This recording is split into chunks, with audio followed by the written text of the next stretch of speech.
Naging pangkalatang mapayapa ang unang araw ng rally ng United People's Initiative sa People Power Monument. Maagang nagtungo sa lugar ang ating mga kapulisan kasama ang iba't ibang ahensya ng lokal na pamahalaan ng Quezon City upang matiyak ang kapayapaan at kaayusan sa naturang pagtitipon. Tinatayang mahigit kumulang 4,000 katao ang dumalo sa unang araw at walang naitalang anumang aberya. Nagpakita ng pagkakaisa at kooperasyon ang mga dumalo sa ating mga kapulisan na nagresulta sa maayos at matiwasay na pagdaraos ng aktibidad. Ano naman po ang naging pagdaraos po ng rally dito sa People Power Monument kahapon po ng ating mga kababayan na INC at iba pa po mga religious po?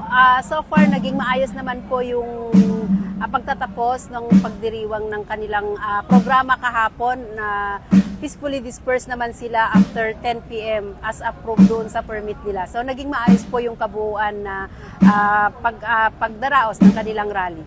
At ang paalala po natin sa ating mga kapulisan, yun po yung laging nire-remind sa atin ng ating Acting District Director, Police Colonel Randy Glenn Silvio, na panatilihin ang pagrespeto sa karapatang pantao at saka ipairalin po natin yung maximum tolerance.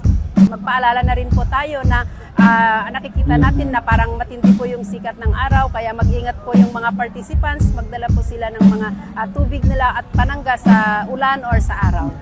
Maraming salamat po. Saan po kayo nagsimulang magbigay po ng seguridad dito sa People Power Monument? Actually ma'am, alas 3 ng madaling araw, andito na po kami. Ready to deploy. Kumusta naman po ang sitwasyon ng pagbibigay po natin ng seguridad dito sa People Power Monument, lalong-lalo na po dito sa White Plains po kung saan po ginaganap ngayon ang rally po ng ating mga kababayan? Sa kabuuan ma'am, peaceful naman po, wala naman pong magulo. Sahin niyo po sa ating mga kababayan, lalong-lalo na po sa mga kababayan natin na nandito at nag-iisa po. Kapulisan nyo, randang tumulong kahit saan man. Yun lang ma'am. Maraming salamat po, sir. Salamat. Mula dito sa People Power Monument, Quezon City, ako po ang inyong Police News Network Correspondent, Patrolwoman Jenny Midolor, alagad ng batas, tagataguyod ng Balitang Pulis.